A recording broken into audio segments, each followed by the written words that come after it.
Speaker. Yeah, okay. Any questions?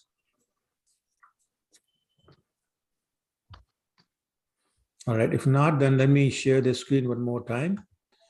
And I'll put the handouts. Just to summarize what we did last week.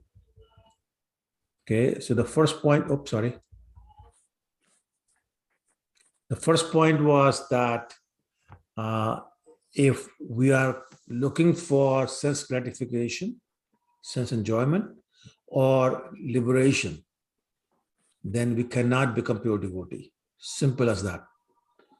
Pure devotees don't want that. And those who want it will never become pure devotees. Second thing is, anybody can do devotional service, regardless of what country, class, society they come from. It doesn't matter whether they're rich, poor, or old or young, doesn't matter. Anybody can do it. Devotional service is open to everyone. It doesn't make any distinctions between one person or the other person. And devotional service is the intrinsic nature of everyone. It's our supreme occupational duty. And there's a lot of discussion about Brahmanas in our Vedic literature. And this chapter makes the point that a Vaishnava not only automatically becomes a Brahmin, but actually is above Brahmin. Anybody who's very much into their varnashram duties, but don't develop love for Krishna, they're basically spoiling their human life. So devotional service is much above and much more important than the performance of our varnashram dharma. When we are born, we owe a debt to a lot of people like parents, our ancestors, demigods, Brahmins, king, so many people. But if we become a devotee, we no longer owe any debt to anybody. So those were the, I guess, highlights of last chapter. Anything else that sticks in your mind that I didn't include here that you want to mention?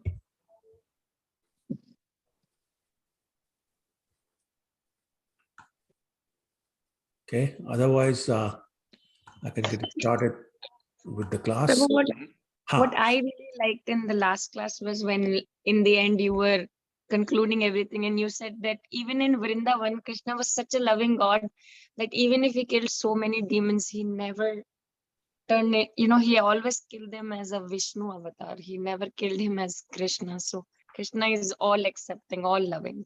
Yes, very good. Thank you. Thank you for remembering that. Any other comments or points that anybody remembers? Okay, all right. So let's get started with today's chapter. It's chapter 6, as Prabhuji pointed out. And the title is How to Discharge Devotional Service. Now, some of you may recall, if not all of you, that in chapter 2, we were defining sadhana bhakti, specifically Vaidhi bhakti. And we said it's engaging our senses in service to Krishna. And the verse that we quoted was, Rishikesh Sevanam Bhakti Uchite. So that was chapter 2, where we said engaging of our senses is sadhana bhakti. Now in this chapter, Rupa Goswami is going to talk about, okay, so now we know we have to engage it, but how to engage our senses? And that's the topic of this chapter. Now, I should also point out, or maybe I should ask, what is the purpose of sadhana bhakti? Anyone? To develop Krishna prema? Yes, ultimately, to develop Krishna prema, going through bhava stage. So therefore, any sadhana bhakti that does not result in Krishna prema or bhava bhakti, it is not sadhana bhakti. So can you give an example of when somebody's looks like doing sadhana bhakti, but it's not sadhana bhakti.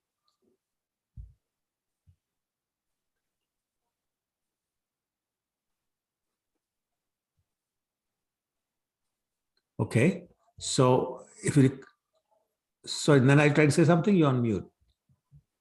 Go ahead, Prabhuji.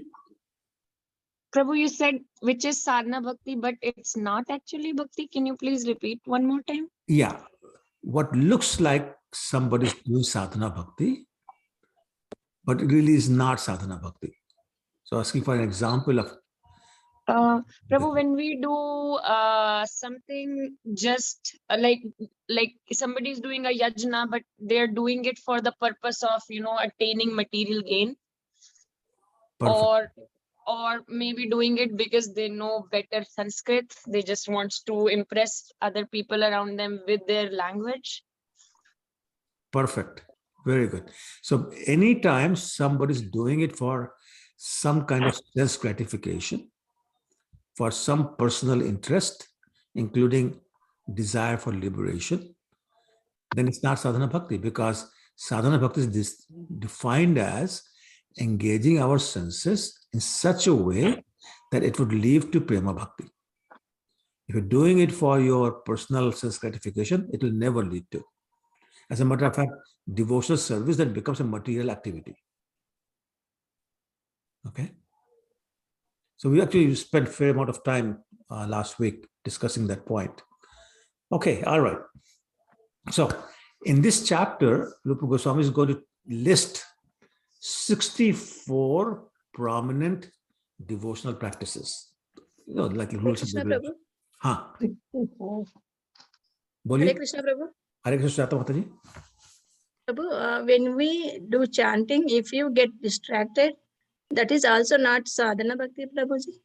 So if you're chanting with the desire in mind for some material gain, so for example, you are overtly chanting Hare Krishna, and in your heart you're saying Mercedes, Mercedes, dollar, dollar, then it's not sadhana bhakti.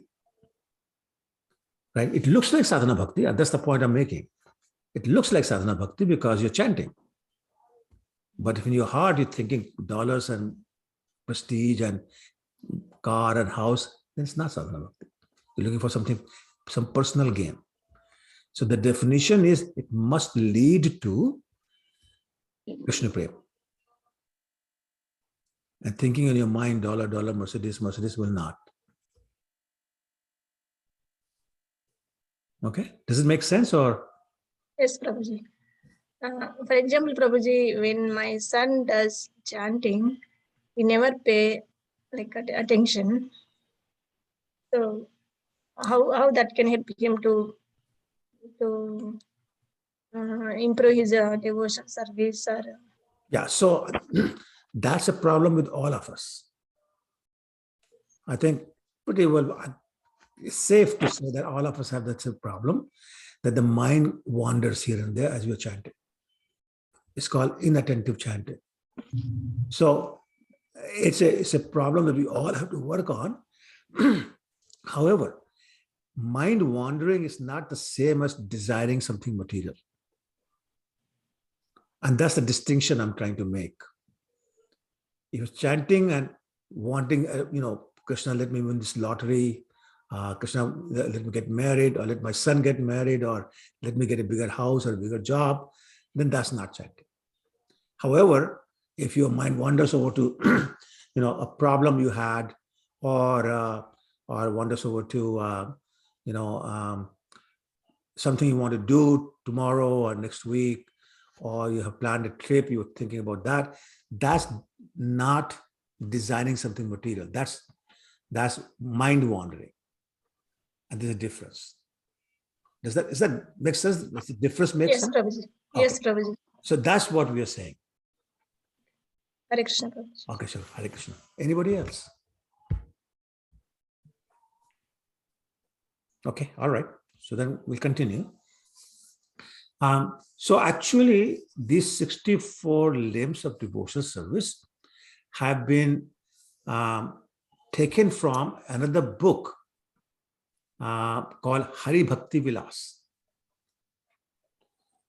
which has many more principles of devotional service. It talks about the main beliefs, talks about the values, the doctrine, the philosophy, ideology. It's a much more exhaustive book. But in this chapter, Rupa Goswami took the 64 most prominent practices and he's talking about those. Okay. So can I ask somebody to read the first paragraph from page 53? And I'll be back in a second. I left something at the other place.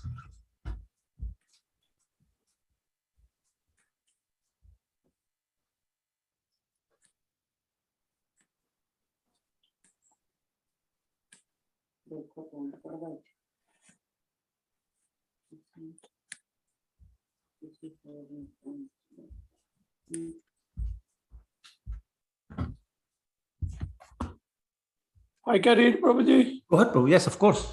Go ahead. Srila Rupa Goswami states that his elder brother, Sanatana Goswami, has compiled Hari Bhakti Vilas for the guidance of the Vaishnavas, and therein has mentioned many rules and regulations to be followed by the Vaishnavas. Some of them are very important and prominent, and Srila Rupa Goswami will now mention these very important items for our benefit. The purport of this statement is that Srila Rupa Goswami proposes to mention only basic principles, not details. For example, a basic principle is that one has to accept a spiritual master. Exactly how one follows the instruction of his spiritual master is considered in detail. For example, if one is following the instruction of his spiritual master and that instruction is different from the instruction of another spiritual master, this is called detailed information. But the basic principle of acceptance of the spiritual master is good everywhere, although the detail may be different. Srila Rupa Goswami does not wish to enter into detail here, but wants to place before us only the principles. Yes. So, thank you, Prabhuji. I want to draw your attention to the two sentences here. One is in the middle. It says the purport of this statement is that Srila Rupa Goswami proposes to mention only basic principles, not details. And then that same point is repeated in the last line of the paragraph, which says Srila Rupa Goswami does not wish to enter into details here, but wants to place before us only the principles. So, and then the difference between principle and detail has been explained that, for example, I have a spiritual master, His Holiness Gopal Krishna Maharaj, and somebody could have as his spiritual master, His Holiness Bhakti Swami. Now, my spiritual master may give me an instruction which says, for example, you should go and stay in Vrindavan. That is the instruction. I'm just giving an example from my spiritual master. But His Holiness Bhakti Swami gives an instruction to his disciple. He says, don't stay in Vrindavan, you stay in Toronto. If you develop the right mood, you see Vrindavan in Toronto. So now what looks like contradictory instructions. My guru saying stay there, and somebody else's guru saying don't stay there. So the principle is that we should obey the instruction of our spiritual master. And all of us should accept that and follow that principle. But the detail is stay in Vrindavan or not stay in Vrindavan. That is a detail different from the principle. Sorry, from each spiritual master. So it's perfectly all right. It's perfectly all right as long as we're following the instruction of our spiritual master.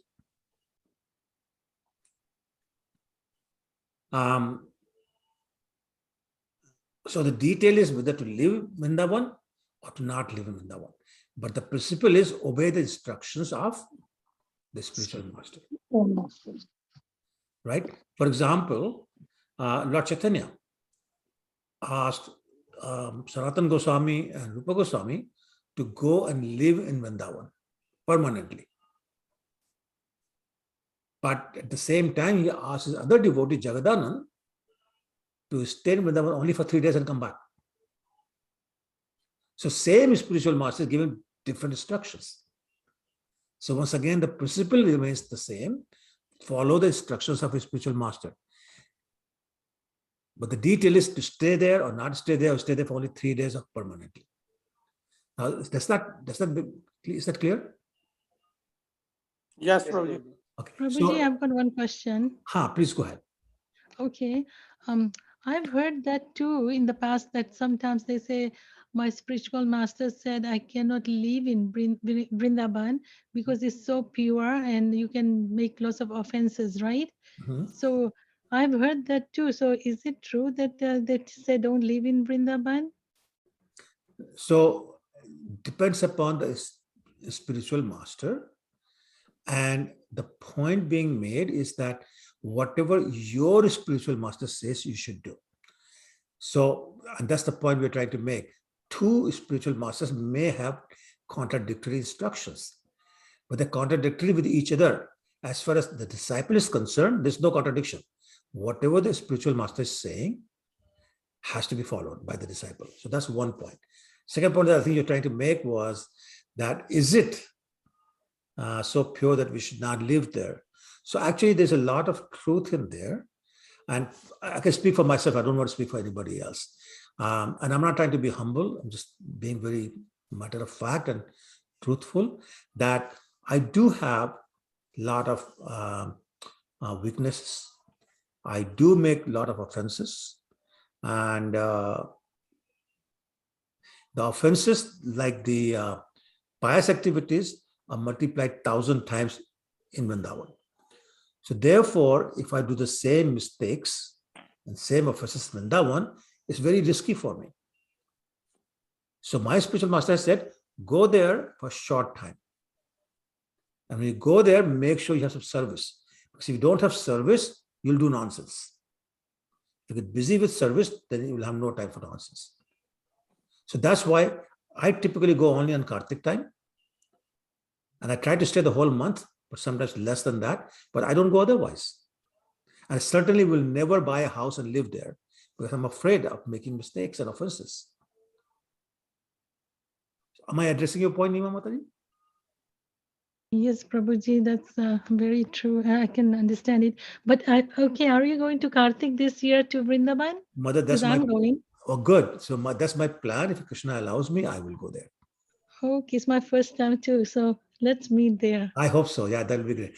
Let's meet in Vancouver first, and then we'll meet in Vrindavan. How's that? Pardon me? I said, let's meet in Vancouver first on the 19th of this month. You know what? Yeah, sure. But we already bought the ticket already. No, for what date? But we'll meet. I'm sorry?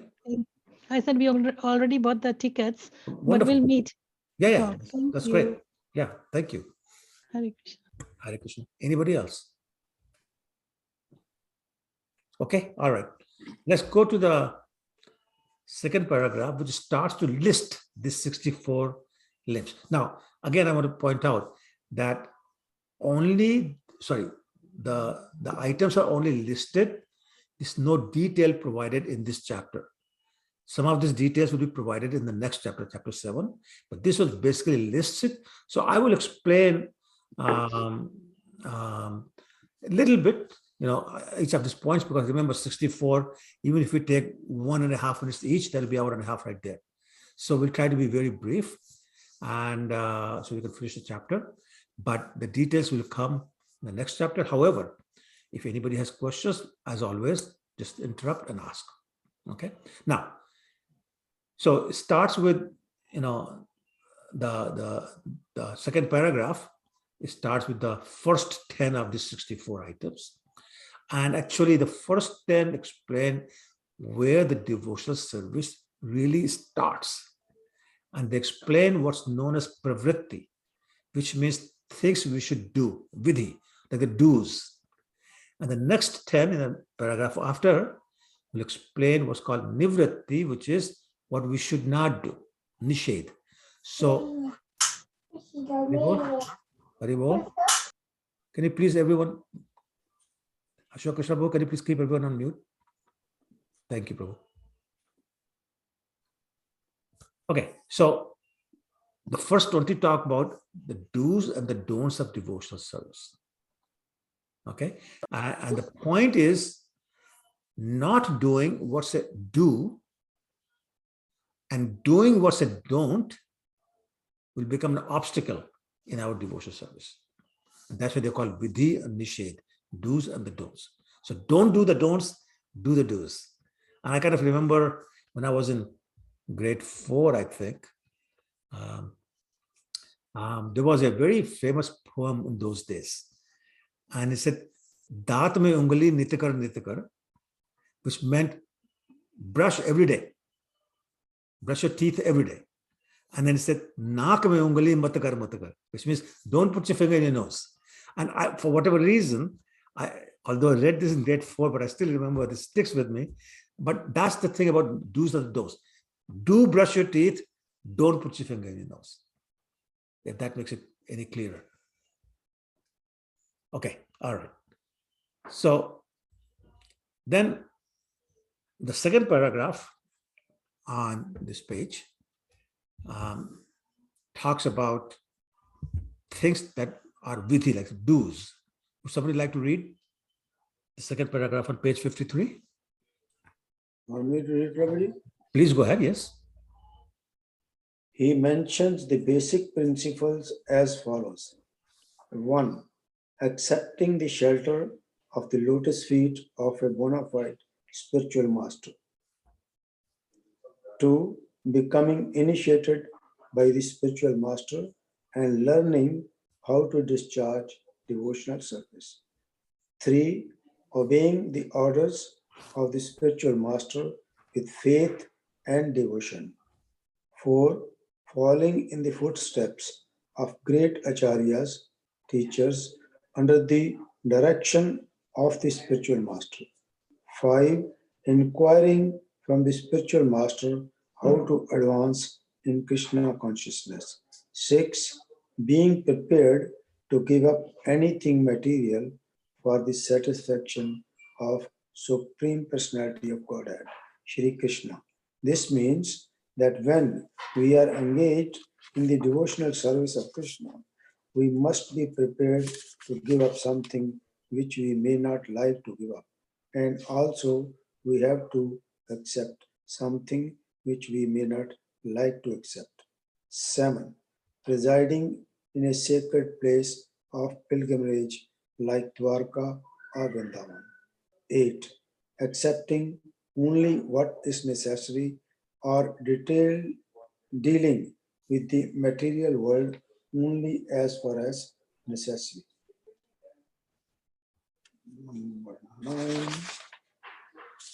Number 9, observing the fasting day on Ekadashi. And number 10, worshipping sacred trees like Banyan tree. Yeah, thank you, Prabhu. So as I was mentioning, these 10 items are the do's. You must do it. And so first one talks about accepting the shelter of the lotus feet of a bona fide spiritual master. So we all know what a bona fide spiritual master is. The one that is coming from the disciplic succession and understands the truth about Krishna. There is a prayer by Bhakti Vinod Thakur, which goes something like Shuddha Bhakat Charana Renu Bhajan Anukul. Has anybody heard that? If not, then I will. Sorry, Prabhu? Yes, Prabhu. Okay, Yes, so for those of you who have not, please look it up. It's called Prarthana by Bhakti Vinod Thakur. And the first line is Shuddha Bhakat Charana Renu. And we are actually supposed to chant this every Ekadashi, if not more frequently, but every Ekadashi we must do this. So that's the first point being made here. I accept the shelter of the lotus feet of a bona fide spiritual master, Shuddha Bhakat, because bona fide spiritual master is Shuddha Bhakat, pure devotee. We must take shelter of him. And then, of course, become initiated. It's very important because initiation is what makes the connection between the devotee or the disciple and Krishna.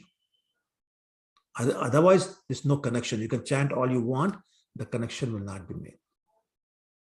Okay, and it is the spiritual master from whom we must learn how to discharge devotional service, not from anybody else. The third one is obeying the orders of the spiritual master with faith and devotion. You know that one of the offenses against the holy name is to disobey the orders of the holy name. So it's very, very important. When it talks about following in the footsteps of the great acharyas, so those of you who have read Nectar's instruction, there's a verse there, says, Utsahat Nishchayat Dhairyat Tat Karm Pravartanat Sang Tyagat Satovritte Shadbhi Bhakti Prasiddhati. Satovritte is following in the footsteps of the Mahajanajan Gata Sapanta. So again, very important that we follow in the footsteps of these great acharyas. And basically, following means follow the instructions.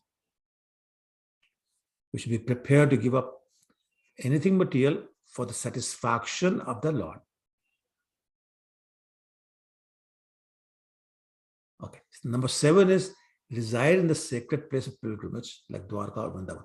So we were just talking about this in answer to the question that Mother Nima had asked, but it implies that we are qualified to live there permanently. Otherwise, go visit, do some service, come back. Number 8 is accepting only what is necessary. What that means is, and also dealing in the material world only as far as necessary. If you recall, in the beginning, maybe week number 2, we talked about Yukta Vairagya. And the verse we were discussing was Anasakta Vishyan Yathar Aham Upajnita. Yathar Aham Upajnita is what means deal only as much as necessary.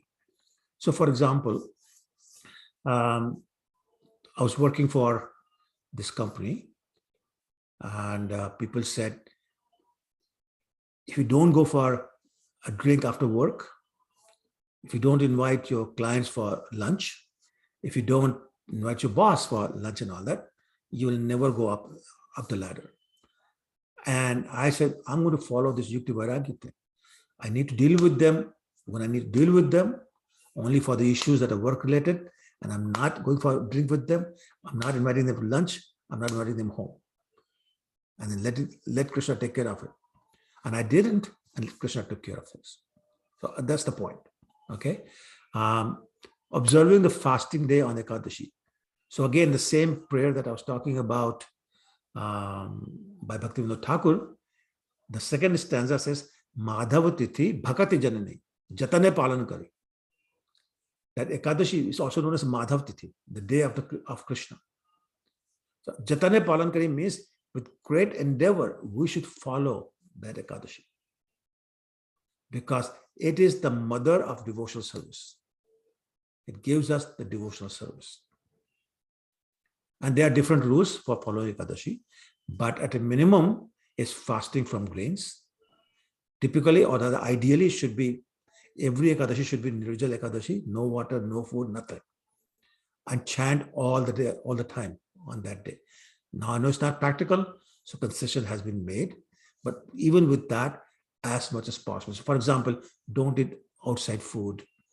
Make sure whatever you're cooking is proper. It's not, doesn't have some, hidden stuff that you're not aware of, things like that.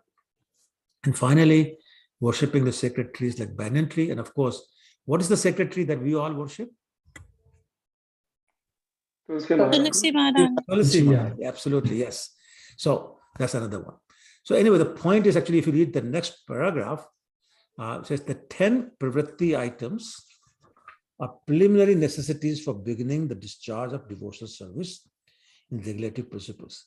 In the beginning, if a neophyte devotee observes the above mentioned 10 principles, surely he will quickly make good advancement in Krishna. So that's the point I was making before we read this paragraph, that these 10 are the beginning of devotional service. And if we do that, we can quickly make progress in our Krishna consciousness. Okay. So, before we read the second paragraph on page 54, any questions or comments? Was everything clear? The banyan tree worshipping. Huh. So we, as a ISKCON, or we don't do anything. As Tulsi, yes, we do that, but we don't see that anywhere, or any activities that we perform as far as the banyan tree is concerned. That's correct, Prabhu. So I'm also not aware of worshipping banyan tree as part of Krishna consciousness. It's more, I always thought it's more of a karmakanda activities. But Rupa Goswami is saying it, so I'm not going to argue. So he specifically says banyan tree, right? Yes, so, yes. So there probably is something, but I'm not aware. Thank you, Prabhu. Sure. I remember my nani used to pray banyan tree on Thursdays because Vishnu Bhagwan ka din hota hai us din. So right. that day they used to do people ka puja and all that. Correct. But again, as I was saying, it's all karma kanda. So I've seen a lot of people worship, and it is considered a very sacred tree, no question about it. But I think Prabhuji was pointing that we don't see any example of devotional service. Other worshipping the banyan tree part of devotional service, but that's what Rupa Goswami is saying. It is. Prabhuji, we don't find people tree here. No, so how can we do it? Hawaii have big tree. That's also true, but like even in India, for example, it's kind of, I was surprised when I saw that, but I'm not going to argue with Rupa Goswami. Prabhuji, people and maple rhymes. That's true. That's true. Yes, yes, yes. So yes. Maybe every time we see maple tree now, we can think of Krishna. True, very true. Actually, any tree for that matter, but yes, maple tree for sure. All right. Okay. So let's read the second paragraph that starts with the next set of instructions. This is, by the way, things to avoid, nishedh or nivritti. So may I have a volunteer, please? I can read. I can read, Prabhu. Okay, go ahead. Okay, I can read it, Prabhu? Please, of course, absolutely. Okay, the next set of instructions is listed as follows. 1 should rigidly give up the company of non-devotees. 2, 1 should not instruct a person who is not desirous of accepting devotional service. 3, 1 should not be very enthusiastic about constructing costly temples or monasteries. 4, 1 should not try to read too many books, nor should one develop the idea of earning his livelihood by lecturing on or professionally reciting Srimad Bhagavatam or Bhagavad Gita. 5, 1 should not be neglectful in ordinary dealings. 6, 1 should not be under the spell of lamentation in loss of jubilation in gain.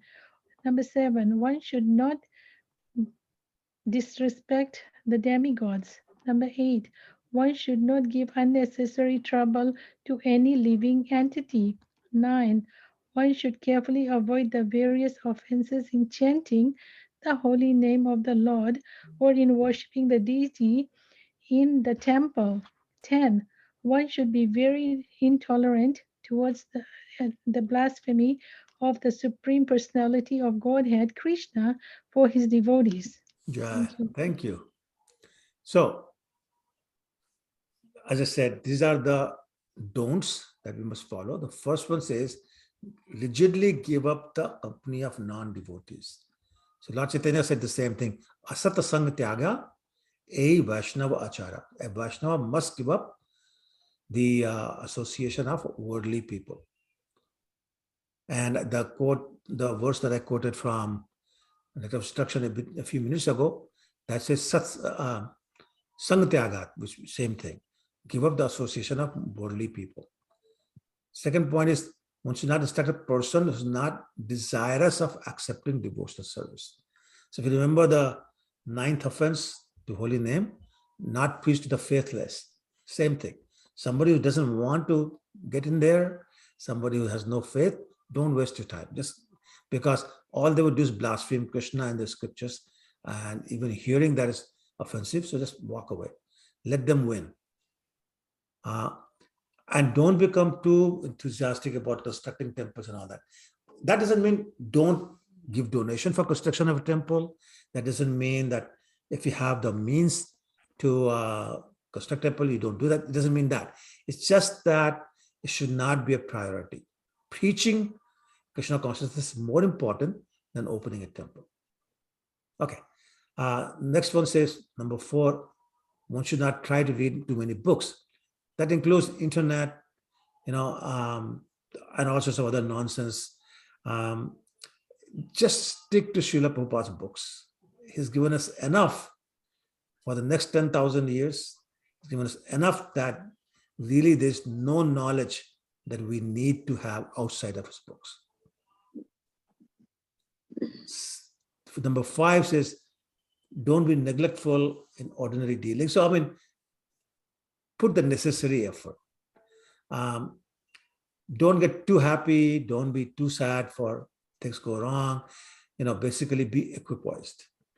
And if you recall the Bhagavad Gita, chapter 2, text 38, Sukh dukhe sabe kritva labha labho jayajo tato yuddha yujasva naivam papam avapsasi.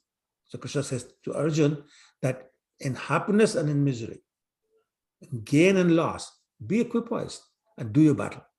And that's what this point is being made here. Do not disrespect the demigods. We don't worship demigods, but you don't disrespect them either, because they are superior to us. And they're devotees too. They may not be pure devotees, but they are devotees. Some demigods are actually pure devotees also. Lord Shiva, Lord Brahma are 2 examples. To some degree, Lord Ganesha as well. Okay. One should not give unnecessary trouble to any living entity. Once again, if you remember Bhagavad Gita, chapter 5, text 18, Vidya Vinay Sampanne, Brahmani Gavi Hastane, Shuni Chayasva Pakocha, Pandita Samdarshana. So we should see the super soul, Paramatma, in the heart of every living entity, and therefore offer our respects and not cause anybody any trouble. Okay. Carefully avoid the various offenses chanting the holy name, so that you know that there are 10 offenses in the chanting of the holy name. And can anybody guess how many offenses are listed in Nectar of Devotion later on in worshipping the deity? Just make a wild guess. I'm sorry? I'm sorry, I can't hear.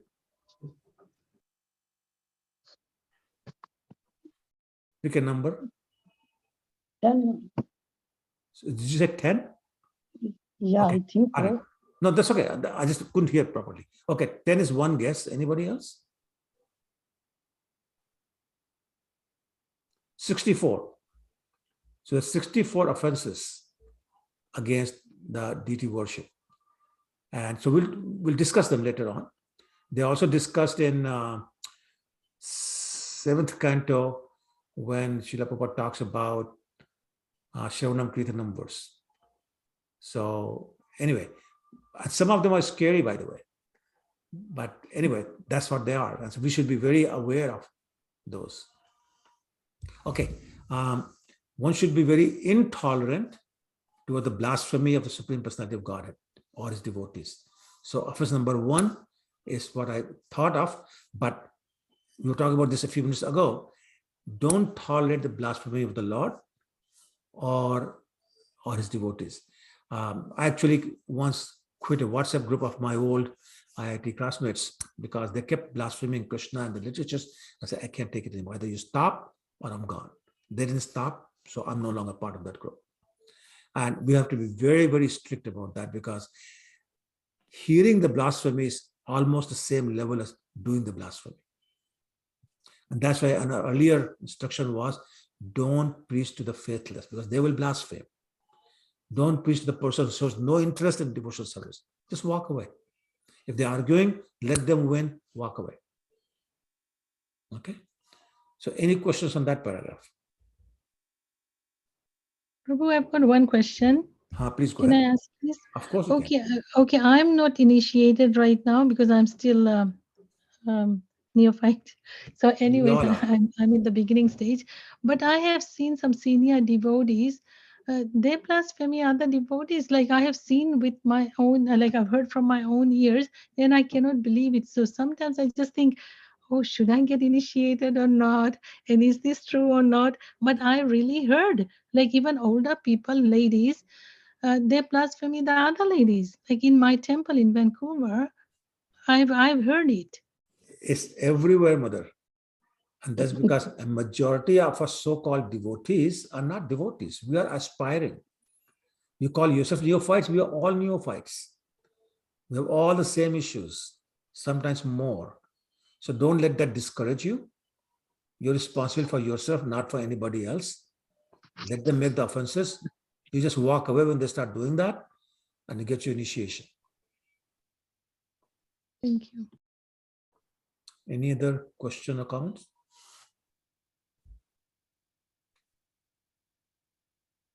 Okay, all right. Then let's read the Third third paragraph. paragraph. Yes, third paragraph. Go ahead. I can read, Prabhuji. Please go ahead. Without following the above mentioned 10 principles, one cannot properly elevate himself to the platform of sadhana bhakti or devotional service in practice. Altogether, Srila Rupa Goswami mentioned 20 items, and all of them are very important. Out of the 20, the first 3, namely accepting the shelter of the bona fide spiritual master, taking initiation from him, and serving him with respect and reverence, are the most important. Right. So all 20 are important, but the first 3, which is get a spiritual master, that's why Nima Mataji was telling you that don't let these people stop you from getting your initiation. Very, very important to really start your devotional service. Take initiation from a spiritual master and serve him with respect and reverence. Tat vidhi padipatene pariprashna sevya. Updekshati te jnanam jnanastat darshanam.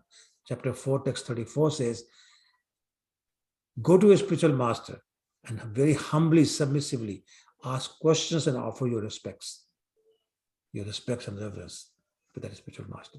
So these 3 are absolutely critical to get started. I'm not talking about getting started. Okay.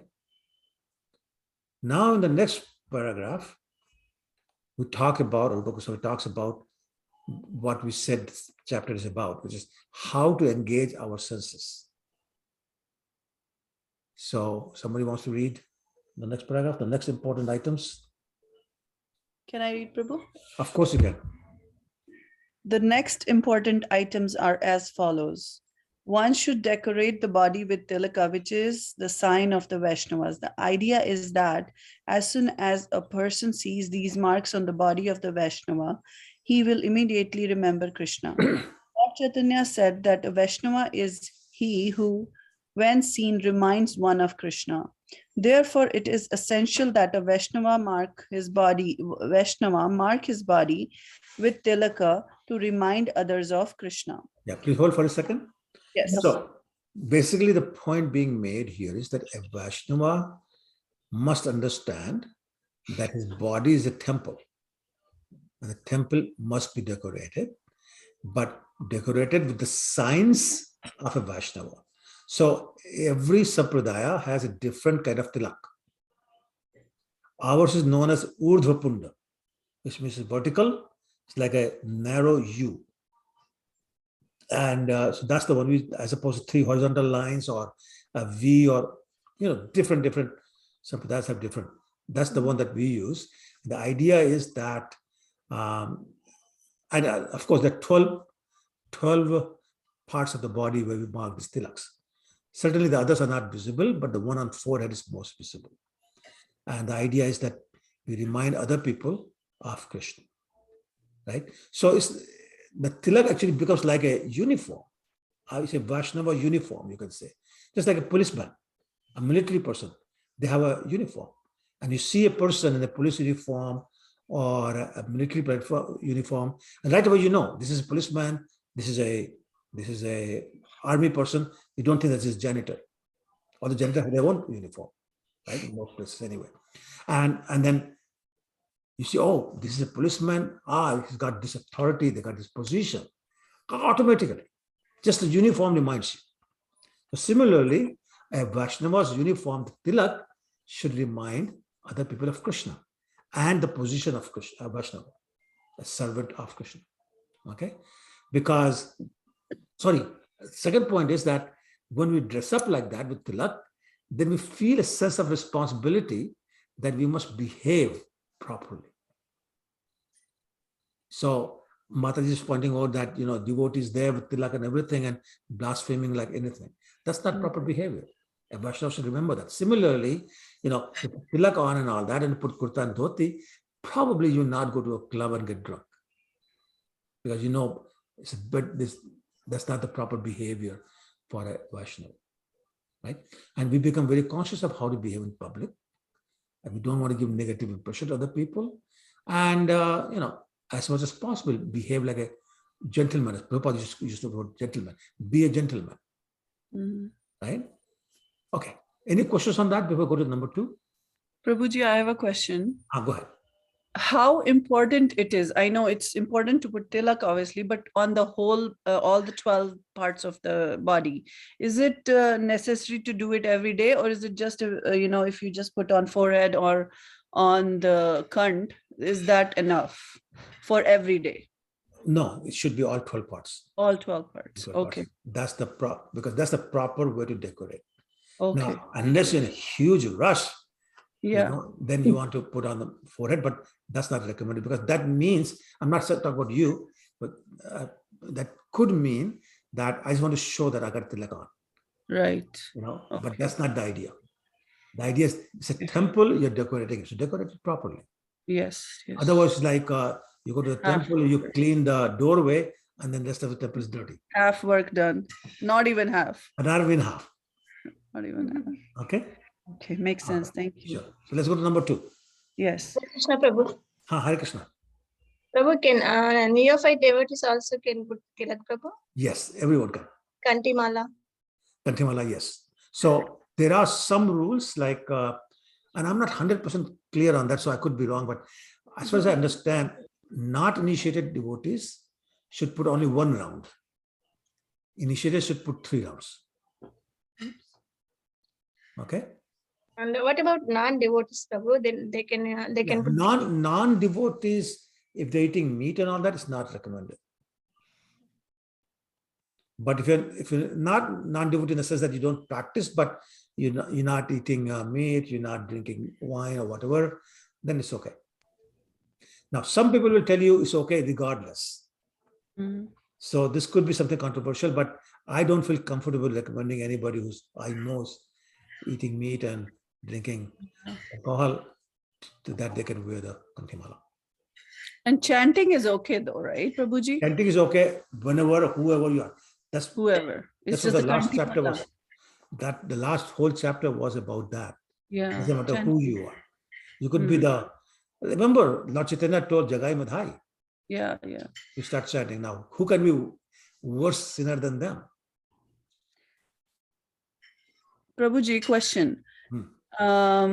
Chanting on Tulsi beads, or there are neem beads as well. Sometimes they recommend that if you're eating meat and all that stuff, doing all that stuff, so it's better to use neem beads rather than using Tulsi beads. So what do you say in that? Like, what do you recommend? What is the preferred? My preferred way is to use a counter. Use a counter if you're safe. But maybe neem is safe because it's really not sacred. Yeah, okay. Because so that's okay. Because sometimes people, ask for chanting beads and they're eating meat. So that's I think it's safe. Yeah. But don't give them Tulsi beads. Yeah. Hare Krishna, Madan. Prabhu, I have a question. So tilaka ideally should be put with Gopi Chandan, right? On your body. But if you are going to a work, so sometimes people use water, plain water as well. Perfectly all right. Absolutely all right. As a matter of fact, you're correct. If you're going to work, it is recommended that you use water unless you feel so certain about your position that you don't mind everybody seeing it. And there's a devotee in Toronto. You know him, Bhagavad Prabhu.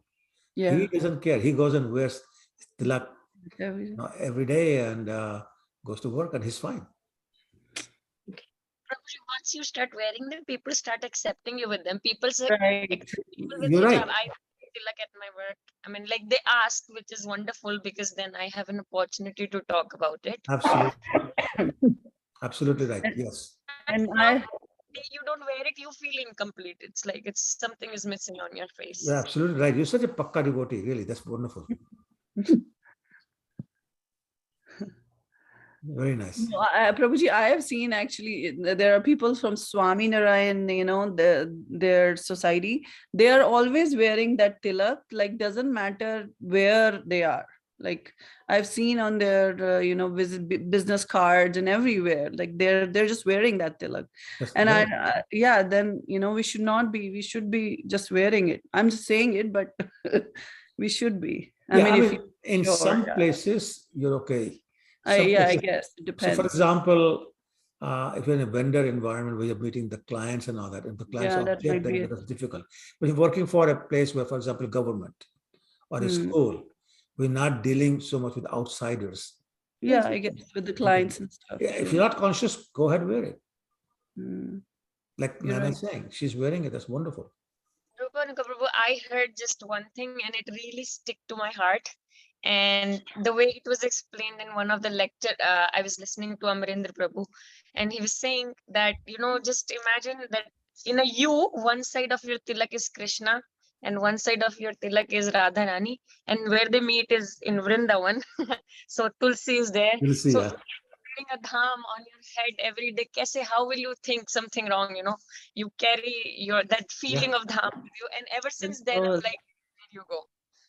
It will be with me now. Wonderful, wonderful. No, that's great. That every time I see it, reminds me of Vrindavan and Krishna and Radha. So there you go. It Very, is very permanent. nice. Very nice. That's very good. So actually, and this is what Rupa Goswami was saying too, that the tilak will remind people of Krishna. So great. Yeah. I mean, like I said, if you're not conscious, absolutely go ahead and wear it. It's wonderful. Okay. Nitya, next one. Yes, Prabhuji. So second point is, in marking such tilaka, sometimes one may write Hare Krishna on the body. Right. So there's one other advantage that we didn't talk about, is that anyone who's wearing a tilak, whether it's Hare Krishna or the U-shaped, Yamduta will not come near that person. The other thing is that if we recognize our body as a temple and put these marks there, then we will not misuse the body because there is respect of the temple there. Okay, number 3. Number 3, one should accept flowers and garlands that have been offered to the deity and the spiritual master and put them on one's body. Right. So, and I know I can speak for Toronto Temple, like whenever the garland is available, there's big rush towards the person who's carrying the garland to please let me wear it for 30 seconds. Please let me wear it for 30 seconds. And it's great because wearing that garland purifies us. Just for 30 seconds, it just purifies us. I was going to make a point. Don't reject the offer of the flower to smell or garland to wear as sense gratification. That is called Phalgu Vairag, the artificial renunciation. And actually, I did run into that, 20 years ago. There was a flower that had been offered, Aarti time, and I was going around with the flower, letting everybody smell it. And I went with this girl, 17, 18, young girl, and I gave it to her to smell. She said, no. I said, what? She said, no. I said, why? She said, that's sense gratification. Wrong. That's mercy. That's not sense gratification. Accepting mercy is not sense gratification. So we should accept the flower to smell and put the garland around our neck for purification of our own body. Okay, number 4. Please, I have a question. Please go ahead. Prabhu, I have received a garland when I was at Montreal temple from the deities. Now, how to form detachment from it? It is very, very hard. When the flower dries up, thankfully they were like get like a full, so I can regrow the flowers. But I'm thinking, when you receive those special, it is like mercy unbelievable. So when you receive it, how to say, okay, now you can say bye to it. It's really heavy for myself. I don't know how to do it. It's still hanging somewhere dry in my house, and then people are like, why are you hanging dry flowers? We don't put dry flowers in the house. But there's no way I can say bye to it. Yeah. So the normal rules of the world don't apply to mercy of the Lord. So, and I'm not aware of this, but maybe there's a rule somewhere that you should not have dry flower garland in your house. I never heard that, but maybe there is. But it doesn't apply to the garland that the Lord wore at one time. So if you want to hang on to this garland, as dry as the flowers may be, that's perfectly all right. Perfectly all right. And what you may find is that if you got a few more, it may be easier to part with them. And the way you part with them is that if you have a backyard with some kind of, flower garden or something, you bury it in there. Or you go to Lake Ontario or one of the lakes in Barrie and you put it there. So you don't throw in garbage ever, you don't throw in recycling ever. Okay. Should I continue, Prabhuji? Please. Yeah. So number 4 point, one should learn to dance before the deity. Yes. So now, this is right here, black and white, in a book by Srila Rupa Goswami, the primary authority on devotional service. However, I know that some people criticize ISKCON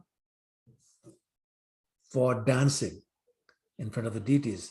Their philosophy is, no, you should sit quietly in front of the deities. And we say, no, especially when the arti is going on, you should not sit, you should stand up at the very least to offer respects. And the second point is, if Kirtan is going on, how can you not dance? So there's a huge conflict between ISKCON and some other people from India. Lord Chaitanya started the dancing movement because his philosophy is that in Kali Yuga, it's difficult for people to sit quietly. So give them something to do, something that they would enjoy. So that's how ISKCON started that. It's simply following what Lord Chaitanya gave us. And it allows us to focus on something. Because and I know, the mind always wanders. So it is out of immense wisdom, Lord Chaitanya recommended dancing to avoid the mind from wandering to other things during Kirtan or Arti. A devotee will dance in ecstasy without regard to what other people will say or think. But we should dance properly and we should learn how to do it. Random motions, whimsical dancing is not good, and it actually pollutes the environment. Every once in a while, we get some Mataji or some Prabhuji come and start doing some very weird dancing, and that disturbs the mood of everyone. It's not good. And actually, if I'm there, I'm one of those rascals. I just stop people. I say, no, Prabhu or Mataji, this is not the right way. Learn this. Do the Swami step. Something. Watch what other people are doing and do that. It's not for other people's entertainment or for your entertainment. It's for Krishna's entertainment. It's for Krishna's pleasure. So let's dance the way Lord Chaitanya taught us. Let's dance the way Srila Prabhupada taught us. The temple is not a disco. We don't do Saturday night there. And let's dance properly. Krishna says, what does it say? Gita Chabam Namani.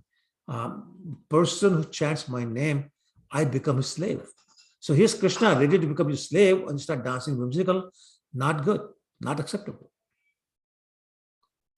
So Lord Chaitanya says, raise your arms, move your feet from left to right. And that's the dancing. Now, you can do whirling, you can do twirling. Fine, if you get really ecstatic, you can do all that. But again, not in a sensual way, in a proper way. Also, dancing should not be for the purpose of showing other people, look at me, what a great dancer I am. We have one particular devotee, I always laugh at him.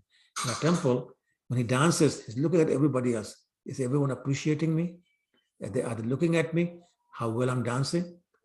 And they're not interested. It's for Krishna's pleasure, not their pleasure. And that's what I meant earlier tonight, that we convert the devotional service into material activity when we do that. So let's not do that. You took the trouble to go to the temple, do something devotional. Don't change the devotional activity into material activity. Don't turn or change Krishna's satisfaction to your satisfaction. Because the whole nature of the whole thing changes. So let's not do that. Okay. Any questions or comments? Prabhuji, I've got one thing to say. Sure, brother. Can I say it? Okay, when I was reading something like Chaitanya's Chaitamrita or something, there was a story when Lord Chaitanya was singing and dancing, and the Mayavatis, they didn't like it. The Mayavatis are always against us, like dancing and singing. Mm-hmm. Thank you. Yeah, sure. Absolutely right. Absolutely right. Okay. All right. Go ahead. Number 5. Prabhu, Hare Krishna, I have a Oh, I'm question. sorry. Yeah, please go ahead. Prabhu, you said the least we can do during the aarti is just stand up and just sing aarti. So is it okay for a kirtanya who's leading the aarti to stay in a sitting position and sing? Good question, Mataji. So sometimes you're carrying a harmonium and it may be difficult to stand and do that. For some people, it might be difficult to carry mridanga, although not as difficult as the harmonium. The whole idea of standing up is that you're offering respect to Lord Krishna. In our Vedic culture, I remember as a child, if I was in a room and my father or my mamaji, who was older than my mother, walked into the room, I'll stand up. That was the expected behavior. I remember in grade 4, grade 5, when we were in school, when the teacher walked into the room, everybody stood up. That's the Vedic culture. Yes. So now we've got Lord Krishna in front of us and we should sit down, absolutely against the Vedic culture. So yes, the proper practice is to stand up. Don't sit down unless you have some physical handicap. That's different. Somebody is very old, different. I'm just talking about a normal person who's perfectly capable of standing and not standing. Okay. Okay. Yeah. Thank you, Prabhu. You're welcome. Anything else? All right. So, go ahead. Yes, Prabhuji. Number 5, one should learn to bow down immediately upon seeing the deity or the spiritual master. Yeah, very good. So, I have seen people come into the temple, stand in front of the deities, and stand. I know you can't see it, but with their arms folded across their chest. And they stand there and they stare. Totally inappropriate, totally improper. So actually, I want to take a few minutes to talk about how to enter a temple. And I know there are people from out of town also, so not everyone may have been to the Toronto temple, but let's just say there's an entrance. And as soon as you enter, you can see the deities. So as soon as you enter, offer your obeisances to the Lord right immediately after, like one step in and you offer the obeisances. That's the first thing. The second thing is we offer obeisances to Srila Prabhupada. And then if there are deities of God Nitai, Radha Krishna, Jagannath, Bala, Subhadra, then we first go to the deity of altar of God Nitai. We offer obeisances there. Then we go to Radha Krishna. And then we go to Jagannath, Bala, Subhadra before we do anything else. Now the Pranami mantras and all that, I don't want to get into the detail at this time. However, the point is that that's the order in which, and that's how we should enter the temple and offer our obeisances. Okay, any questions or comments? But we must bow down our head in front of the Lord. What did he say? Madhyaji mam namaskuru. That's what mam namaskuru means. Offer me obeisances. And anybody who doesn't, Bhagavatam says, is simply carrying a useless weight on his shoulders. Okay? Okay, Prabhuji, I've got one inquiry here. Suppose if you have a spiritual master sitting there, and there's Deity and there's Prabhupada, what is the procedure then? So the spiritual master is there and Prabhupada's Murti is there. Who should you offer obeisances first?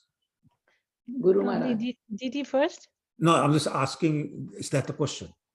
Yeah, the question is Deity, spiritual master, and Prabhupada. They are all the No, three so a spiritual master always comes first. there. Okay, thank you. There's Prabhu. a Hindi poem that again we were taught as a child. I think Govind. that- Govind do khade. Right. yes. Guru Govind dono khade, do khade, kaake lago paye. Right. Balihari Guru aapne, Maybe Govind jin diyo Govind paye. diyo mila hai. So again, even that is saying offer obeisances first to the Guru. So he's the one who tells you about Lord Krishna.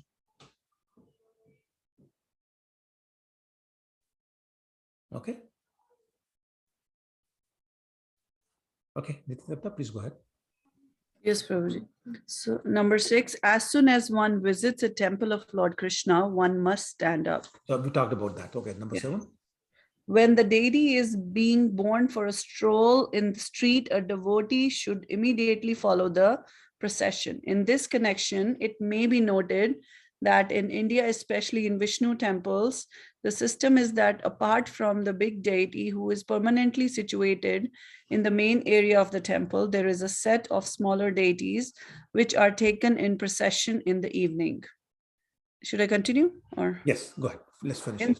In some temples, it is the custom to hold a big procession in the evening with the band playing and a nice big umbrella over the deities, who sit on decorated thrones on the cart or palanquin, which is carried by devotees. The deities come out onto the street and travel in the neighborhood, while the people of the neighborhood come out to offer prasad. The residents of the neighborhood all follow the procession. So it is a very nice scene. When the deity is coming out, the servitors in the temple put forward the daily accounts before them. So much was the collection, so much was the expenditure. The whole idea is that the deity and all the priests and other people taking care of the temple are considered to be the servants of the deity. This system is very, very old and is still followed. So therefore, it is mentioned here that when the deity is on stroll, the people should follow behind. Yeah, thank you. So a few very important points are being made. So in Toronto and North America in general, we know that Rath Yatra happens and the deities come out. But in India, in many temples, every evening, the deities are taken out on a small chariot or whatever. Sometimes it's on a palanquin, sometimes on the head of somebody, they're taken out. Now, a lot of temples have very large deities. So it's not the large deities that come out, but every temple where there's large deities, there are small deities also known as Utsav deities, as opposed to Vijay deities. Vijay deity is the large one, and Utsav deity is the small one. So Utsav deities, the small ones, are taken out in a procession. And you could have a whole bunch of music going on, bands playing, people singing, chanting, dancing, all like proper parade. And in a lot of places, the whole neighborhood will come in and they'll offer bhoga, they'll take prasadam, like it's a festival every evening. And the idea is that the deities are out there to give their darshan to everybody, regardless of their qualification, and that they are the proprietor of the whole place. So they're coming out as the royal kings. Everybody's there offering their obeisances. But the point is that everybody should follow the deity. Follow, not go ahead of them. In the front is the deities. They're the presiding lord. They're the kings. Everybody follows. Right? The other point it makes is that when the deity is coming out, the servitors in the temple put forward the daily accounts before that. So many books were sold, so much Lakshmi was collected, etc., etc. Right? So as a matter of fact, Srila Prabhupada did the same thing. So every temple, after Mangal Arati, somebody stands up and gives an account. So many books sold, distributed, I should say, so much Lakshmi collected, and so on and so forth.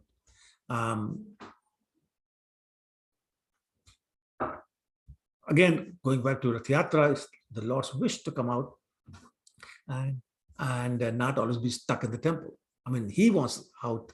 He wants to, show himself or gives darshan to people who won't normally come to the temple, and also the common people who normally will not have an opportunity get an opportunity to do arti and offer prasadam to the Lord when he's outside on the street. So once again, it just changes the whole mood, the whole atmosphere, and makes it like a festival, and then everybody truly becomes like a servant. Krishna becomes like a king. Okay. Krishna is, of course, he's the king everywhere, whether in the temple or outside. It's just that it gives people an opportunity to enjoy Krishna's pastime of coming out, giving his darshan to everybody else. And oh yeah, some places, well, most temples actually, if somebody makes a large donation or there's something special, that person's name is announced. And Prabhupada said once that Krishna actually enjoys listening the name of a person, a special devotee who's done something extraordinary, whether it's large donation, some special service, or special sacrifice, or whatever, and he said that actually that service is like decorating the deity or cooking bhoga for the Lord. So very interesting, recognizing a devotee is like cooking for the Lord or decorating the deity of the Lord. I never would have thought of that. Okay, any questions or comments before we go to number 8? Okay, Nitin, please go ahead. Yes, Prabhuji. Number 8, a devotee must visit a Vishnu temple at least once or twice every day, morning and evening. In Vrindavan, this system is followed very strictly. All the devotees in town go every morning and evening to visit different temples. Therefore, during these times, there are considerable crowds all over the city. There are about 5,000 temples in Vrindavan city. Of course, it is not possible to visit all the temples, but there are at least 12 very big and important temples which were started by the Goswamis and which should be visited. Right. So, yeah, I mean, right now it's something like more than 6,000 temples in Vrindavan, small and large. But what you'd be surprised to know is that, we know of the large ones, the 7 especially large ones, but maybe a dozen or so more prominent ones. However, a lot of the temples that we don't know much about were actually started by some very, very pure devotee. And there's a history behind the temple, the history behind the person responsible for the construction of the temple. And there are many books available that talk about the history of these temples. And I think Inattentive Swami also does a series, talks about history of all these temples. Beautiful narration, beautiful stories. So if you can get your hands on that, try reading it.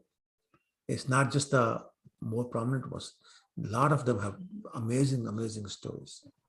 Okay, number 9. Number 9, one must circumambulate the temple building at least 3 times. In every temple, there is an arrangement to go around the temple at least 3 times. Some devotees go around more than 3 times, 10 times, 15 times, according to their vows. The Goswamis used to circumambulate Govardhan Hill. One should also circumambulate the whole Vrindavan area. Yes. So actually, Srila Prabhupada said that if you just visit the Krishna Balaram temple, is same as circumambulating. Although if you want, you can circumambulate the whole temple. But the point is that going to the temple keeps us away from other nonsense and keeps nonsense people away from us as well, most of the time. And we know that we must also circumambulate Tulsi plant and chant a particular mantra, Yani Kanicha Papani Brahmatadi Kanicha, which basically eradicates all our sinful reactions, and allow us to increase our mood of bhakti. We should circumambulate Tulsi Maharani's plant 4 times, but carefully. And the reason I say carefully is that in crowded places, I've seen that people don't care if they hit the plant, if they hit the leaves, if they shake the leaves with their body. We have to be very careful. Like a sacred plant, we have to be extremely respectful. You can't just be careless while circumambulating the Tulsi plant. Okay, next, number 10. Number 10. One must worship the deity in the temple according to the regulative principles, offering arti and prasad, decorating the deity, etc. These things must be observed regularly. Right. So I know that many temples in India I've seen when nobody goes to the temple for maybe a month, or once a month only, or once a week only to do arti and all that. And that's not good. If you have temple, you have deities, they must be worshipped regularly. The Vedic rule is 6 times a day. If you can't do it 6 times a day, for example, at our home, do twice a day or at least once a day, but it should be regular. So that's very, very important that we do that. And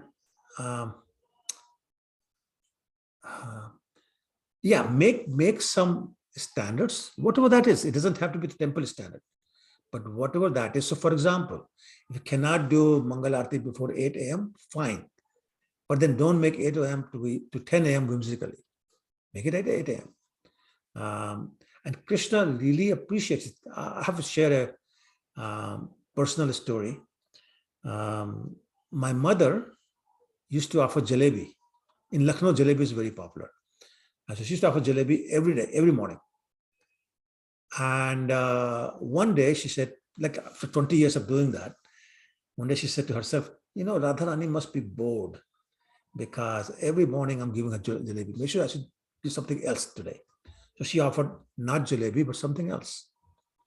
That night, she had a dream. Radharani was telling her, and I'm going to say it in the language Radharani spoke, and then I translate this. She said, jalebi na khalayo ka aaj, which means you're not going to offer me jalebi today, which means that the deities become used to certain thing, and we can get bored. Deities don't get bored. So whatever your regular practices, follow it. Krishna enjoys that. Radharani enjoys that. We should do that. Radha Kicho Gopinath accepts a kheer every day. There you go. Yeah. There you go. Every day. So let's not change that. No change in that. Yeah. Yeah. Okay. Number 11. Number 11, one must render personal service to the deities. Yes. So I have I can be honest with you. My sister's in-laws in Allahabad, very, very rich, very powerful people. They have beautiful temple in their house, right in the middle of the house, a huge house, in the middle of the house, big temple area, a nice, very nice altar, and the Radha Krishna deities are there, some Saligram Shilas are there. But they hire a Panditji to do the puja. They don't do it themselves. And that's wrong, totally wrong. So number 11 is saying one must render personal service. Don't hire somebody to do it for you. Okay, number 12, sorry. Number 12, one must sing. Well, okay, I add to this to the best of your ability because otherwise I can't qualify. So yes. Number 13. One must perform Sankirtan. Okay, so what's the difference between sing and Sankirtan? Sankirtan is congregational chanting. Correct. Yes. Number 14. Number 14, one must chant. Chant, yeah, very important. Number 15. One must offer prayers. Right. So what's one of the 9 processes of devotional service? Vandanam. So we must, but there must be appropriate prayers and they must be done in the mood of devotion. So once again, Om Jai Jagdish Hare is not a proper prayer. Because all you're doing is give me this, give me that, give me that. Take away my miseries, give me this, give me that. That is not a prayer. That's not an appropriate prayer. And that's certainly not in the mood of devotion. That's in the mood of sense gratification. So this is why, like our Vaishnava prayers, Narottam Das Thakur, Bhaktivinoda Thakur, I mean, they touch the heart immediately. Because all they're doing is glorifying the name of the Lord. That's all they do. Or they ask for shelter. They don't ask for money. Okay, number 16. One must recite notable prayers. So some of the books are Brahma Samhita, the Kunti's prayers, Gopi Geet, Geet Govind, all those. Okay. I'm sorry, go ahead. Go ahead. One must taste Mahaprasad, food from the very plate offered before the deities. Right. So whenever possible, it's not always possible, but whenever possible, you must do that. Okay. One must drink Charnamrit, water from the bathing of the deities, which is offered to guests. Right. So don't refuse that. Somebody offers it, please take it. Okay. Number 19. One must smell the incense and flowers offered to the deity. Yeah. So we talked about that. You must do that. But unlike what we do in ISKCON Toronto, it is not necessary to take the flower and put on your ears, your head, and your heart. Flowers have to be smelled. Okay. So it's just unnecessary. Anyway, number 20. One must touch the lotus feet of the deity. If practical, you're not allowed in the temple, but in your own temple, you might do that. Yeah. Okay, go ahead. One must see the deity with great devotion. Correct. Not distracted, not to say, oh, nice dress today. That's not devotion. Okay, go ahead. One must offer artika at different times. Right. So again, temple standard, ISKCON temple standard 6 times, but whatever your standard is, if once, great. If twice, that's great at home. Okay. Go ahead.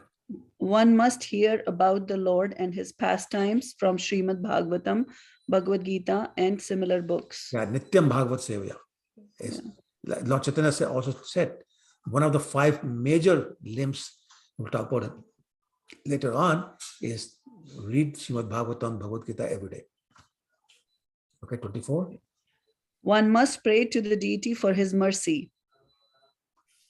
Yes, go ahead. One should remember the deity. That's basically meditate upon the deity. Meditate. Yeah. One should meditate upon the deity. So same thing. Yeah, okay, same thing. One should render some voluntary service. Right. So voluntary means without being asked. Okay. Voluntary also means without any grudges, without any resentment, with enthusiasm.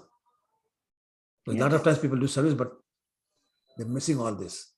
Yeah. Okay, go ahead. One should think of the Lord as one's friend. Yeah, so carefully. What it means is that not that he's your friend doesn't mean buddy. Friend doesn't mean you can start joking around and telling all your WhatsApp text jokes. It basically means that you value his presence and that they're very important in your life. It's like a well-wisher, maybe? Well, well-wisher, definitely. A friend is always a well-wisher. Yeah. As they say, a friend in need is friend indeed. Right? Okay. Yeah. One should offer everything to the Lord. Right. So Prabhupada once said, Krishna is not looking at what you're offering. Krishna is looking at what you're hiding behind. So his point was, if you're a multimillionaire and you give $5, Krishna is not very happy. But if you're a child and you break your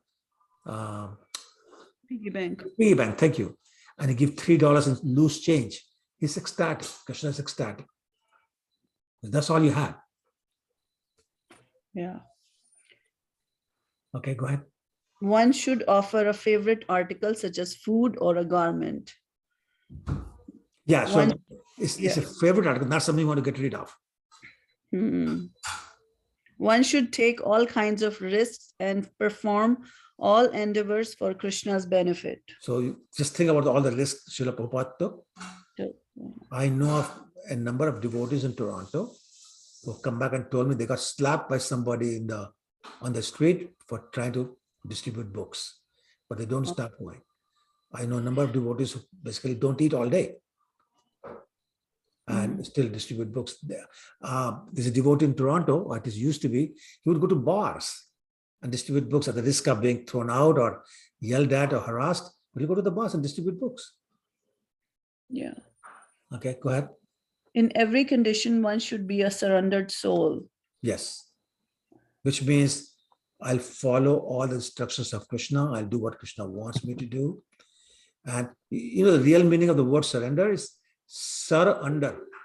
Means you put your head under the lotus feet of the Lord. Say, do whatever you want, my Lord. One should pour water on the Tulsi tree. Yes, every morning or every evening, whatever. One should regularly hear Srimad Bhagavatam and similar literature. Yes. So it's a repeat. So, some of them are repeats, but yeah. One should live in a sacred place like Mathura, Vrindavan, or Dwarka. So again, it's a repeat, but subject to what we discussed earlier. Yeah. Okay. One should offer service to Vaishnavas, devotees. Very, very important. Go ahead. One should arrange one's devotional service according to one's means. Yeah, I just want to go back to 36. What does serving Vaishnava mean? How do you serve a Vaishnava? To their pleasure, like whatever please them, or not for your sense gratification or for to show off. True, but I'm looking for something very specific. You have to. Can I talk now, Prabhu? I'm sorry, Nima Mataji? I said, can I say something? You always can. Okay. Okay. You should invite Vaishnavas to your home. Yes, that's one. Yeah. Bhunjate bhojate chab, invite them to your home. There's six loving exchanges. So okay, I read in the Nectar of Instruction. Yeah. Yeah. Okay, let me go. Dadati pratigranati. Yes. Follow the instructions of the Vaishnavas. Sorry? Follow the instructions of the Vaishnavas. That's the main thing. The best way to serve a Vaishnava is to follow the instructions. Listen to their class. Listen to their advice. Invite them to your place. So on and so forth. Okay. Okay. 28. Okay, can I read what's here, Prabhuji? Okay.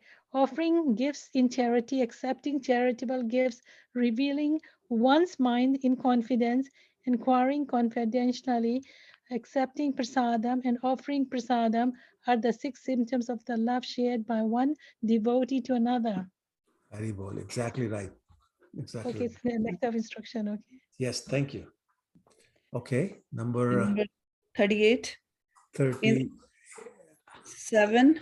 So 37, basically, my point was, again, what we discussed before, that if you're a millionaire, don't just go and feed one person, and they say, I did great service. Do according to your means. If you have means to do more, then do more. If you have less, then do less. Yeah. Okay, go ahead. 38. 38. In the month of Kartik, October and November, one should make arrangements for special services. Right. Just remember, whatever you do in that month is multiplied by million for the benefit. Okay, go ahead. 39. During Janmashtami, the time of Krishna's appearance in this world, one should observe a special service. Right. Continue. Okay. Yes, please. 40. One should do whatever is done with great care and devotion for the deity. Yes. 41. One should relish the pleasure of Bhagavatam reading among devotees and not among outsiders. 42. One should associate with devotees who are considered more advanced. 43. One should chant the holy name of the Lord. 44. One should live in the jurisdiction of Mathura. Right. So the number 40 through 44, these 5 are the most special, most important. And actually, Lord Chaitanya gave this very specific instruction. These 5 things everybody should do. So number 40 was deity worship. 41 was reading Srimad Bhagavatam and other books. But see here, among devotees, not among outsiders, because the mood gets spoiled. And certainly don't hear Srimad Bhagavatam from professional singers, professional reciters. Number 41. 42 is devotee association, especially those who are more advanced than us. 43, chant the holy name. 44, live in the holy dham, subject to the discussion we had before. So these 5 after the 64. So remember 44 here, and the 10 vidhis, 10 nishedhas. Those are the don'ts. That's 64. Right? Out of 64, these 5 are the most important. Okay, so let me just see in the book how much is left. 2 paragraphs. Just 2 paragraphs. So let's finish it. Okay, would Okay. somebody like to read the next paragraph? I can read, Prabhuji. Go ahead, please. Now the total regulative principles come to an aggregate of 64 items, as we have mentioned. The first are the primary 10 regulative principles. Then come the secondary 10 regulative principles, and added to these are 44 other activities. So altogether, there are 64 items for discharging the regulative practice of devotional service. Out of these 64 items, 5 items, namely worshipping the deity, hearing Srimad Bhagavatam, associating among the devotees, Sankirtana, and living in Mathura are very important. Right, because even a little bit of these 5 will kindle Krishna Prema in our heart. So that's why it's so important.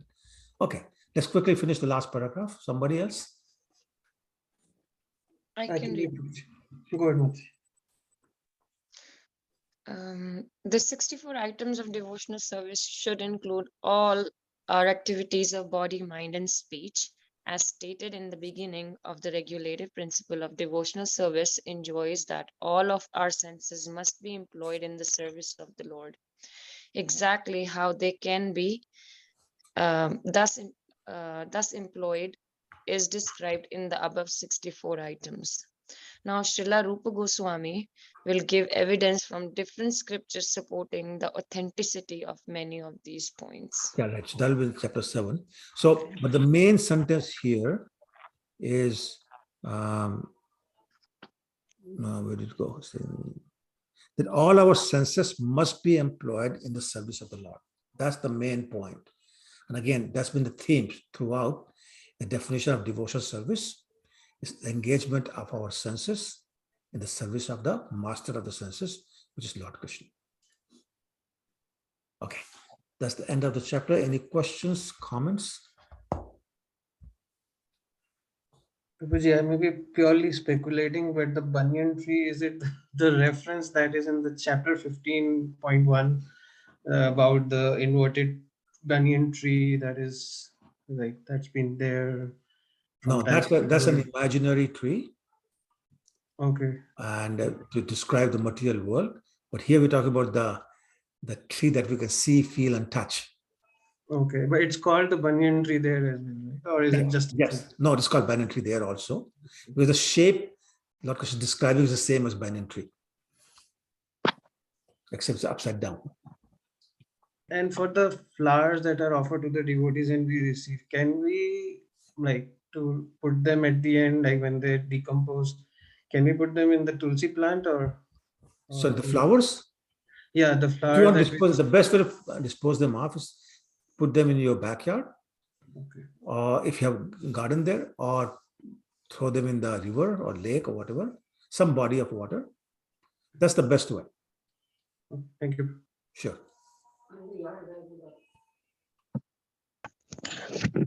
Okay. Any other questions or comments? Prabhu, Yeah. I have a question little bit out of context. कोई बात नहीं, बोलो. जो हमारे secondary instructions यहाँ पे दिए हैं उसमें 10th point दिया, one should be very intolerant towards the blasphemy of the Supreme Personality of Godhead, Krishna, or his devotees. Right. आज India में a very big topic of debate, heated debate, Nupur Sharma is going on. How should Vaishnavas act and react in that condition? I mean, like in those situations. Sorry, in what situations? You can. I don't know if you have seen. There's the Nupur Sharma case. 100. So what's your question?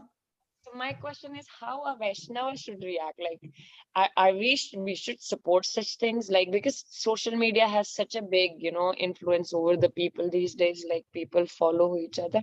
I mean, like, should we raise such things and, talk about those, or should we just be like, apna kam, don't worry about what's going on in the world. Like, what should be the tolerance level when it things? So basically, I just want to make sure I understand the situation because I've not been following.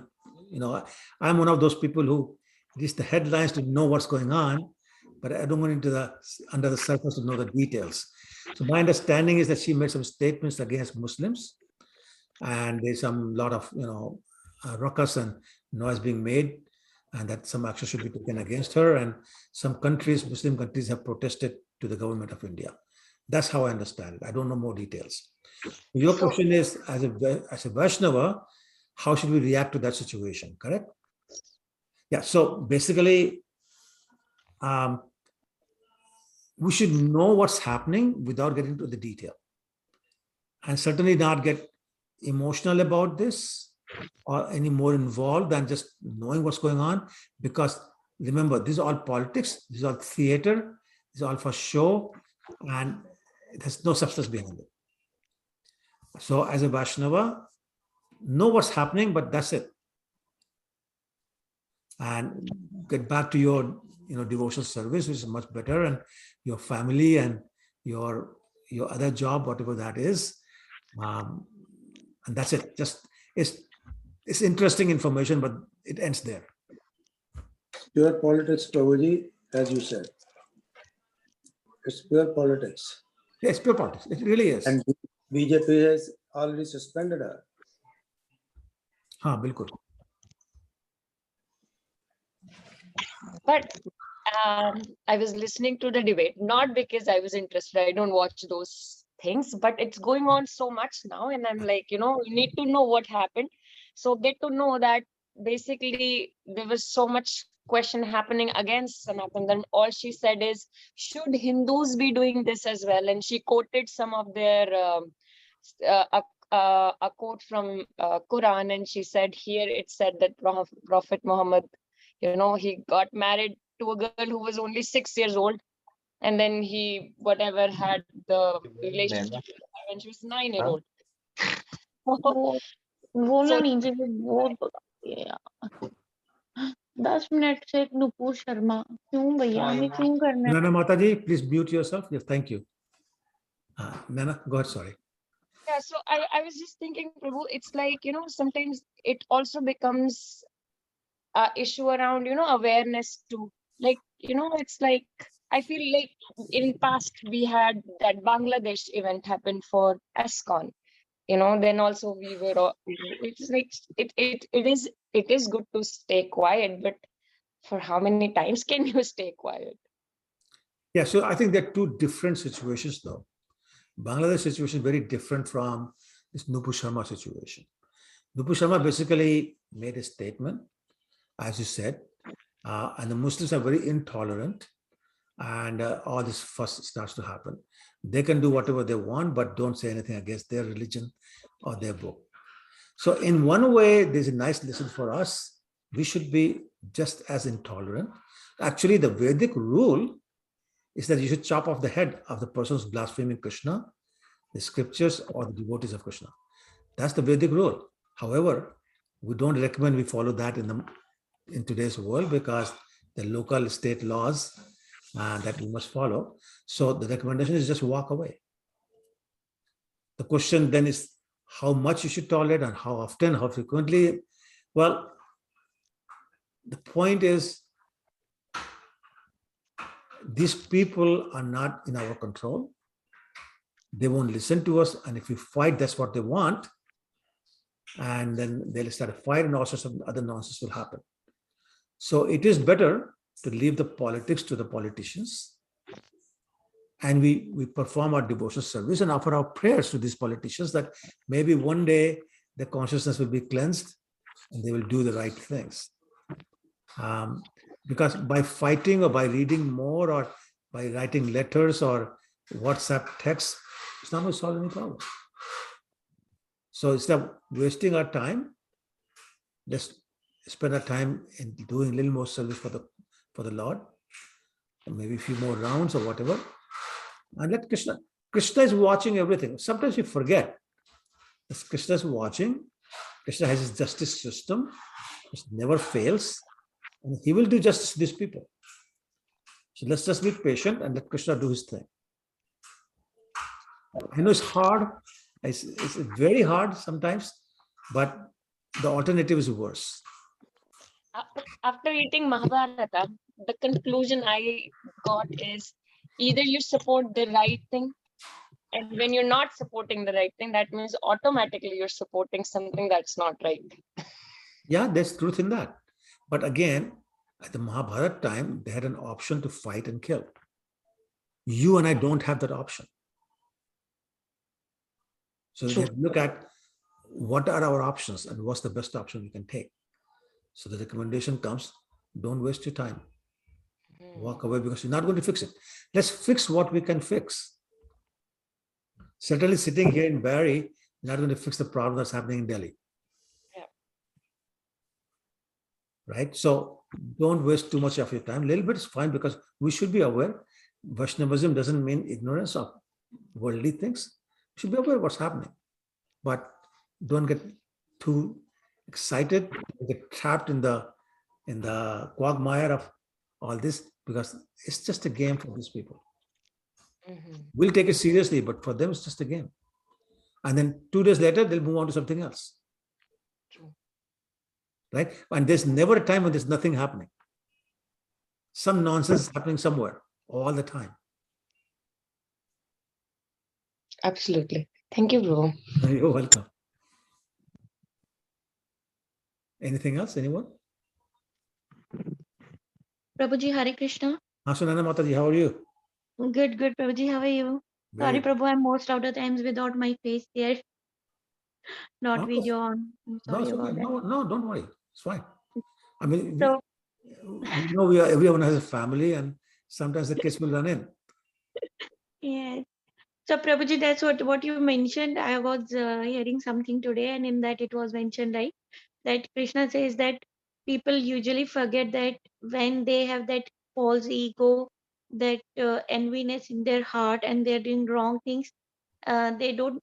They forget that even they are alone, they think nobody is watching them, but they forget that I am watching them. Right, exactly. And at the same time, people who are down to earth with bhakti and everything in the heart, they are also alone, or they are in front of everyone.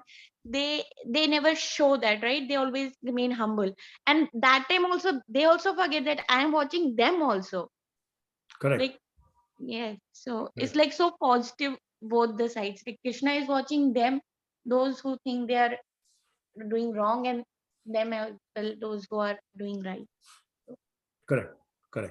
Yeah, and that's what we forget. That is a very important point. Krishna is watching everything. He's watching everything as super soul. Yeah. Right? And also they are witnesses. There's a very wonderful verse in Bhagavatam, 3rd canto. Yeah. It says, Karmana Dev Netrena, Jantur Deho Patta. It says that we are being observed by all these demigods in addition to the Lord as super soul. Sun is watching, wind is watching, earth is watching, they're all watching us. We can't hide in a closed door, behind closed doors, and turn the lights off and think that nobody's watching.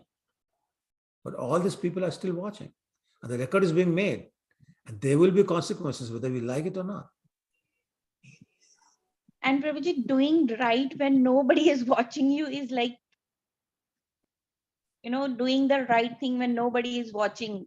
So it makes such a big difference that we are following the right thing and we are following devotional service. Like Radhanath Swami Maharaj always says that when you are alone and when you have time, that is the most dangerous time in the devotional service. That you don't have anything to do, and at the same time you are alone. Yes, So I what agree. we choose that time? Absolutely right. I've experienced that sometimes. I have personally experienced that. And I try to run to a book or a class on internet or something by one of the devotees of ISKCON so that I have something to do. Fortunately, it doesn't happen very often, but it has happened. And yes, I remember the feeling. Oh my God, no, I got to find something. Otherwise, I'll do some nonsense. So very, very true. Okay, so now I just wanted to let you know that I am flying out to BC, British Columbia, on Saturday, and I'll be back on the 23rd, which means that next 2 Thursdays, there will be no class, unless one of you wants to volunteer to lead, and then the class can go on. So do I hear or do I see a hand raised? I'm going to put the gallery mode. I see somebody wants to volunteer to lead the class, and then we can do that. Otherwise, we'll have a 2-week gap, and when I come back, we can restart.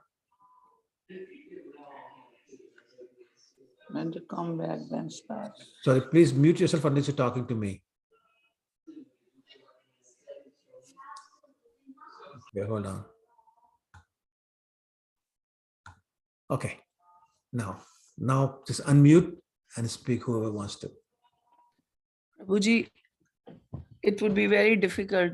We cannot replace you. We'll miss you for 2 weeks. Oh, please. We'll miss you for 2 weeks, but I personally, nobody can do the justice. No, I mean, that's my point. Thank you. Thank you. I'm pretty sure everybody agrees. Yes, Prabhuji, we echo the same thought. You are irreplaceable and we only want you to be there. Shama Mohini, Hare Krishna. Thank you. Hare Krishna, Prabhu. But you yes, guys surely miss you for 2 weeks, Prabhu. Okay, thank you. You guys are too kind. Yes, Prabhuji, same here. Okay. Prabhuji, your clarity of thought and how you express everything it cannot be replaced. Like it comes, I think, with a lot of effort that you have put over the years, and so it's amazing, like how you And the level of devotion, Prabhuji, also. Even when you're doing satire, like you are giving a very strong point in your one-liners. Like there is a lesson. So thank you, Agni Prabhu. Thank you very much. Okay, so then we will skip the next 2 weeks. The only sad point is that it's going to be rain almost every day when I'm there. So what can you do? Rupa Prabhu, another great suggestion. Bolo. It is raining and you're stuck inside, internet is always there in BC. No, that's true. Fortunately, also there's a lot of devotee association in BC. So even if I just stay in the house or room or the temple, there's a lot of very wonderful devotees in BC. And so hopefully I'll get their association and not get into any nonsense. So, but like I was thinking about visiting, Whistler and Tofino and all those kind of things. So I may have to miss that. So we'll see. Let's see what Krishna has planned. I was about to say, you never know what Krishna has planned. That's exactly right. It's just, for all I know, all the weather forecasts may be wrong and it'll be sunny like anything. So we'll see. Prabhuji, you will be welcome in Vancouver. Thank you, Mataji. Thank you very much. We will see you. Yes, I hope so. I hope so. We will. Yeah. And we will miss you. Thank you, Rajan Prabhu. All right, then everybody, Vancha Kalpatarubhyascha. Patitanam Pavanebhyo Vaishnavebhyo. Srila Rupa ki jai. Rupa Goswami ki jai. Thanks, everyone. Thank you. Have a safe trip, Prabhuji. Thank you. Thank you. Hare Krishna. Hare Krishna, Prabhuji. Thank you. Thank you. Hare Krishna. Oh, Gautam Prabhu, I didn't see you before. Yeah, just I'm in the dark making my son sleep. No, that's okay. I understand. I totally understand that. I just didn't see your name before. Yeah. Thank you, Prabhuji. You're very welcome. Okay, take care, everyone. Hare Krishna. Hare Krishna, Prabhuji. Miss you, everybody, Prabhuji. Thank you, everyone. Hare Bol. Hare Bol.